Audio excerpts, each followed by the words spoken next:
Eu quero falar sobre ser discípulo de Jesus ou ser membro de igreja.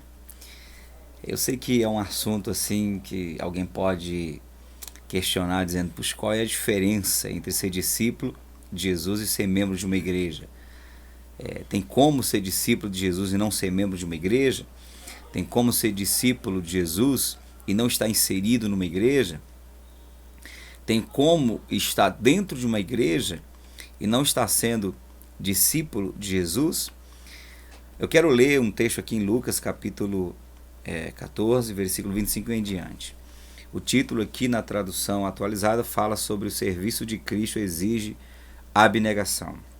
Grandes multidões o acompanhavam e ele voltando-se disse-lhe: se alguém vem a mim e não aborrece a seu pai e mãe e mulher e filhos e irmãos e irmãs e ainda a sua própria vida, não pode ser meu discípulo. E qualquer que não tomar a sua cruz e vier após mim, não pode ser meu discípulo. Pois qual dentre vós, pretendendo construir uma torre, não se assenta primeiro para calcular a despesa e verificar se tem os meios para concluir? Para não suceder que, tendo lançado os alicerces e não a podendo acabar, todos os que a virem zombem dele, dizendo: este homem começou a construir e não pôde acabar. Ou qual é o rei que, indo para combater outro rei, não se assenta primeiro para calcular se com 10.000 homens poderá enfrentar o que vem contra ele com 20.000? Caso contrário, estando o outro ainda longe, envia-lhe uma embaixada pedindo condições de paz. Assim, pois, todo aquele que dentre vós não renuncia a tudo quanto tem, não pode ser meu discípulo. O sal é certamente bom, caso, porém, se torne insípido, como restaurar-lhe o sabor? Nem presta para a terra, nem mesmo para o monturo. Lançam-no fora. Quem tem ouvidos para ouvir, ouça. Bom, é muito forte essa palavra, são requisitos que Jesus vai colocando para os discípulos que querem segui-lo. E ele vai falar muito forte a respeito da renúncia. Aquele que quer me seguir, aquele que quer realmente seguir meus passos, fazer a minha vontade, cumprir o meu propósito, me ajudar a levar a minha missão em frente, precisa ser um discípulo de verdade. E hoje nós estamos vivendo, principalmente no século XXI, uma grande diferença entre discípulo e ser membro de igreja. As igrejas estão se enchendo de pessoas e com as mais diversas intenções e motivações no coração. Muitas vão para a igreja porque estão passando por dificuldades. Passa um tempo, as dificuldades melhoram, o Senhor entra em providência, atende às orações, o apelo, o choro, o clamor. E aí, quando elas melhoram suas vidas, não conseguiram alcançar profundidade no Senhor e cascam fora. E se esquecem do Senhor. Muito parecidas com, por exemplo, a cura dos 10 leprosos. E 9 não veio agradecer e apenas um. E Jesus pergunta: cadê os 9? Não foram 10 curados? Por que veio apenas um para agradecer? Nós temos as pessoas que entram na igreja, são curadas e passam a seguir Jesus, como o cego de Jericó. Não apenas foi curado, mas a Bíblia diz que ele passou a seguir o Senhor Jesus gostoso, de maneira glorificando a Deus. Mas nós precisamos, assim, para a nossa vida pessoal, isso aqui não é para avaliar os outros, mas é para ajudar a gente a avaliar a própria vida. Precisamos fazer uma retrospectiva do nosso estilo de vida, das nossas decisões que tomamos, do que rola dentro de nós, no nosso coração, quais são os desejos, as intenções e motivações, para saber se não estamos apenas sendo membros de um ministério, de uma igreja, de uma denominação, de um local religioso, ou se realmente estamos seguindo a Cristo, se estamos sendo discípulos de Cristo. O Senhor Jesus fala então que uma das prerrogativas de quem quer realmente segui-lo é estar pronto para abrir mão de qualquer coisa. Renunciar pai, mãe, filhos, irmãos, tudo aquilo que se colocar entre você e Cristo, que fizer objeção, resistência entre você e o seu relacionamento com Cristo, deve ser abandonado, deve ser renunciado. Esse é o ponto que Jesus está falando. E ele vai dizer, olha, veja bem se você está disposto a me seguir. Alguém chegou para Jesus e disse, Senhor, eu quero te seguir. Jesus imediatamente disse, as raposas têm covis, as aves dos céus têm ninhos, mas o Filho do Homem não tem onde repousar a cabeça. Ou seja, se você venha pronto para passar por qualquer tipo de desafio, de dificuldade, porque eu não estou te oferecendo conforto. Um outro chegou para Jesus e falou, eu vou te seguir, mas deixa primeiro enterrar meus pais. Aí Jesus para isso já diz algo diferente. Deixa os mortos enterrar seus mortos, tu porém vem e segue-me. Então você vai perceber que no chamado para o caminho estreito, no chamado para seguir Jesus, no chamado para sermos discípulos verdadeiros, e quando eu falo de ser discípulo verdadeiro, não associe isso, por exemplo, a fazer parte de uma estratégia de crescimento de uma igreja, onde você segue à risca as estratégias, os critérios, as regras, para bater meta de conquista de números de almas, e isso sob pena de constrangimento, maldições, sob pena de sair do ambiente de competição se você não cumprir o propósito. Esqueça isso.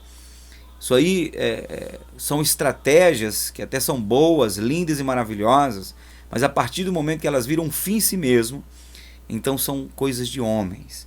Eu não estou falando de você, por exemplo, seguir ordens cegamente de um líder que tem uma visão de crescimento de igreja, fica impondo sobre você regras, critérios, metas. Se você não bater as metas, se você não conseguir alcançar, você se sente mal, você é rotulado pelo ambiente como alguém que não dá fruto, como alguém que está em pecado, como alguém que não está cumprindo o propósito. Não estou falando disso. Estou falando de você assumir Cristo como seu Senhor e Salvador e estar pronto a abrir mão de qualquer coisa nessa vida por Ele. Por causa dele. A motivação seja Ele. Porque em relação a muita gente que está fazendo muita coisa na obra de Deus, Jesus também menciona isso para a igreja de Éfeso em Apocalipse. Ele começa elogiando essa igreja de Éfeso. Veja o que acontece aqui. Vamos aqui para Apocalipse, capítulo 2. Eu ia falar bem rapidamente aqui, mas eu estou tendo uma direção aqui, então o vídeo vai ter um pouquinho de clima de ensinamento. Apocalipse capítulo 2, versículo 1 diz assim: Ao anjo da igreja em Éfeso escreve: Estas coisas diz aquele que conserva na mão direita as 7 estrelas e que anda no meio dos 7 castiçais candeeiros de ouro. Conheço as tuas obras, tanto o teu labor como a tua perseverança, e que não pode suportar homens maus, e que puseste à prova os que se dizem, os que a si mesmos se declaram apóstolos e não são, e os achaste mentirosos. E tens perseverança, e suportaste provas por causa do meu nome, e não te deixaste esmorecer. Então, preste atenção. Até o versículo 3, Jesus está elogiando essa igreja. A igreja de Éfeso recebe assim uma pancada de elogio de Jesus. Uma igreja rígida, uma igreja criteriosa, uma igreja que não se cansa pelo nome do Senhor, trabalhadora, que bate metas.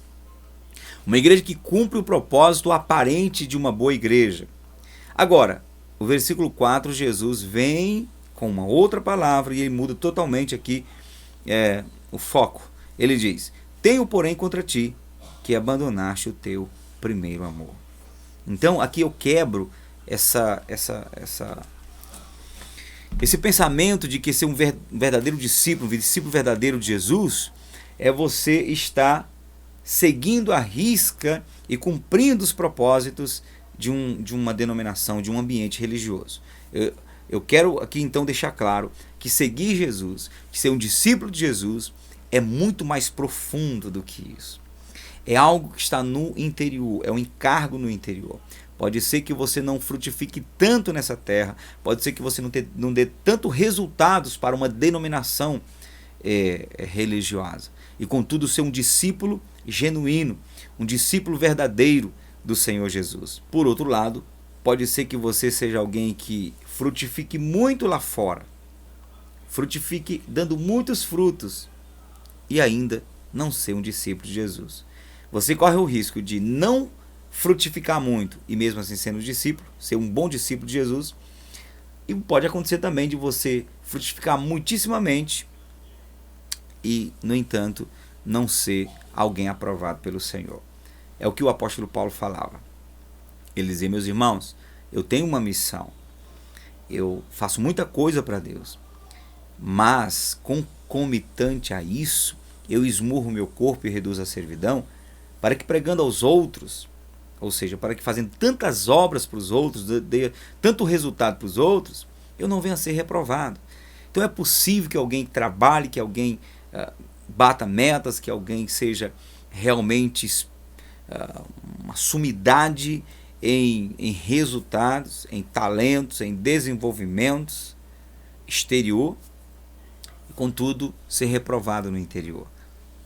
Quando Jesus diz: muitos me dirão naquele dia, em teu nome profetizamos, fizemos maravilhas, expulsamos demônios. Estou falando de gente que fez, de gente que realmente, aparentemente, fez muitas coisas boas. E eu vos direi abertamente: apartai-vos de mim, vós que praticais iniquidade. Então, ser um discípulo verdadeiro de Jesus exige a abnegação. É muito mais do que ser membro de uma igreja. Você não pode confiar na tua qualidade de discípulo simplesmente porque vai em todos os cultos, em todas as atividades que tua igreja, que tua denominação promove. Isso aí é um risco grande que você corre. Eu sou muito fiel à igreja, eu sou fiel ao ambiente, eu devolvo o dízimo, eu oferto, eu ajudo em tudo. Mas peraí, com que coração você está fazendo isso? É importante avaliar o coração, saber se o coração realmente está coerente, está combinando com as suas obras, com aquilo que você está fazendo. Porque é absolutamente possível que você camufle, que você, por alguma motivação, por querer mostrar uma outra coisa, tenha aparência de boas obras. Então Jesus fala sobre abnegação, renúncia, renunciar a tudo aquilo que traz resistência e embaraço no teu desenvolvimento, no teu relacionamento com o Senhor Jesus. E aí, ele vai falar sobre você se planejar, você avaliar. Não é? Igualmente, alguém quando vai construir uma casa precisa saber se dá conta. Igualmente, um rei quando vai lutar contra outro rei, ele precisa ter certeza de que ele vai, porque precisa-se ter uma decisão acertada, saber o que está fazendo, né? Tem que haver racionalidade nisso. E o Senhor vai terminar dizendo que o sal é certamente bom, caso, porém, se torne insípido, ou seja, se degenere, como restaurar o sabor? Não é? Nem presta para a terra, nem mesmo para o monturo. Lançam-no fora. Quem tem ouvidos, ouça o que o Espírito diz às igrejas. Olha como isso é importante. Eu quero me ater agora nessa parte aqui do texto. Vamos lá. Jesus está dizendo que ser um discípulo verdadeiro é ser um sal que salga, um sal que cumpre o seu propósito, um sal que tem a força para salgar, para temperar. E Jesus fala que se o sal for insípido, se degenerar, perder sua força, como restaurar-lhe o sabor? Não tem como. E o que significa ser um sal degenerado? Significa ser um crente, um cristão, um discípulo desviado. Seja desviado porque saiu do ambiente da igreja, e aí saiu literalmente, ele saiu na sua totalidade, ou seja desviado dentro das quatro paredes religiosas, mas com a motivação diferente, ou seja, está dentro do ambiente, mas o seu coração não é um coração de um discípulo, é um coração de membro de igreja. Se preocupa muito mais com as regras estabelecidas, aparentes, regras estabelecidas, que quando você quebra, você tem uma cobrança do povo ali, da liderança, está preocupado mais em cumprir os usos e costumes da sua denominação do que em manter um relacionamento de santidade com Jesus. Então, existem pessoas, infelizmente, que estão dentro do ambiente religioso, mas são sal degenerado. São sal que não gera mais sabor. E aí, o que eu quero falar em relação a isso? Jesus diz que esse tipo de sal, que esse tipo de cristão, que esse tipo de discípulo nem serve para a terra, nem serve para o monturo. Ou seja, nem serve para a igreja, o ambiente do reino de Deus, e nem serve para o mundo lá fora, para o monturo, para o lixo lá fora. E é justamente isso que acontece. Quando uma pessoa, uma crente morna, como Jesus falou, você é morno, você não é nem quente nem frio. Melhor seria que se fosse quente ou frio.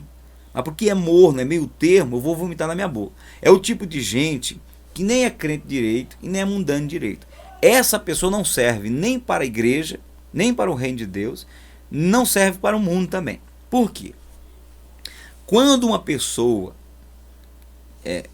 vivenciou um tempo no reino de Deus e se converteu de verdade, essa pessoa naturalmente, ela vai ter absorvido alguns princípios da palavra de Deus. Por mais rasa que ela tenha sido na igreja, no reino, ela vai absorver alguns princípios, alguma coisa dentro dela vai ficar plantada e vai gerar um certo temor dentro dela.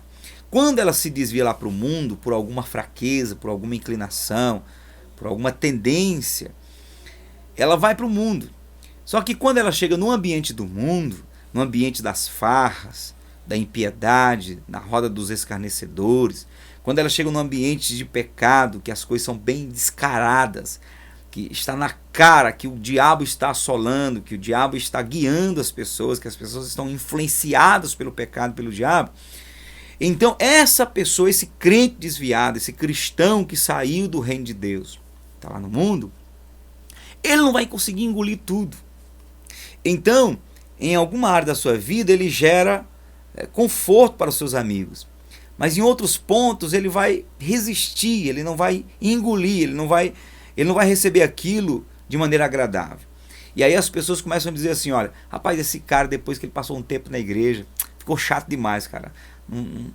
Não dá nem alegria estar perto dele. É um cara legal, uma pessoa boa e tudo, mas quando a gente começa a brincar aqui, quando a gente começa a entrar por esse lado, ele constrange a gente, parece que a gente fica sem jeito. E aí o que acontece? Essas pessoas começam a perder o prazer de estar com você e você vai ficando sozinho, porque também você não serve mais para o mundo. Sabe a pessoa que passou um tempo na igreja, bebendo das águas limpas, aí vai para a festa. Quando chega lá, tenta dançar, tenta beber e ele se sente mal. Ele não consegue entrar de cabeça totalmente no pecado e isso fica aparente para os seus amigos, para o ambiente, e aí as pessoas começam a dizer, olha, isso aqui não serve mais para nós, que ele traz desconforto para o ambiente. É igual Ló em Sodoma e Gomorra. Ele estava lá naquele centro de prostituição e ele gostava de viver lá, mas ele terminava que tendo uma postura e ficava tentando corrigir as pessoas lá, e as pessoas então se faziam inimigas de Ló. Então aí o que acontece? Aí a pessoa não vai para o mundo, não se desvia, mas ela fica dentro da igreja. Só que ela fica dentro do reino de Deus, dentro da igreja, mas ela não é crente direito. Então ela não serve também para o ambiente. O ambiente dela, ela não pode fazer muita coisa, ela não pode abrir a boca para falar, porque o estilo de vida dela condena a sua incoerência, não é? E aí ela começa a se sentir desconfortável também, porque ela não serve totalmente para o reino de Deus. O diabo está acusando ela é um desserviço, ela faz coisas que que mancham a imagem do evangelho e tal. Então, é justamente disso que Jesus está falando. Se o sal perdeu o sabor, você pode até ser um sal, um discípulo, um cristão que entregou a vida para Jesus, foi transformado em sal. Mas se perdeu o sabor, e é possível perder o sabor, é só você deixar de ler a Bíblia, deixar de orar, deixar de buscar Deus e perder o temor de Deus, que você vai percebendo aos poucos que o mundo vai entrando no seu coração. Daqui a pouco você não tem mais brilho nos olhos, você não tem mais sorriso na face, e você não tem mais força força de convicção para enfrentar a tentação. Aí daqui a pouco você é uma pessoa dentro do reino de Deus, dentro da igreja, mas cheio de mundo no coração. Não serve também para o reino de Deus, não serve nem para a terra nem para o reino. E aí o que acontece? Jesus fala, joga fora. Essa pessoa ela deve ser jogada fora. Quem joga é o pastor? Não. Quem joga é o próprio Deus. O próprio Deus dá um jeito dessa pessoa ela sair do ambiente e muitas delas vão sofrer o que Judas sofreu. Quando Judas, que passou 3 anos e meio com Jesus, viu a besteira que ele fez, ele não conseguiu mais conviver com a situação. Foi lá devolver o dinheiro e confessou dizendo, eu pequei contra um sangue inocente. Aí ele não serviu mais para os fariseus. Sabe o que eles disseram? Isso aí é contigo, te vira. Aí ele jogou o dinheiro nos pés dos fariseus e foi sofrer a sua amargura, seu remorso, de maneira que ele se suicidou. Infelizmente, tem gente que quando se desvia da fé ou se esfria no reino de Deus, começa a sofrer até tentação para suicídio. Por quê? Porque ela nem consegue ter prazer no mundo, nem consegue ter prazer no reino de Deus. Ela ficou em cima do muro, virou um crente morno.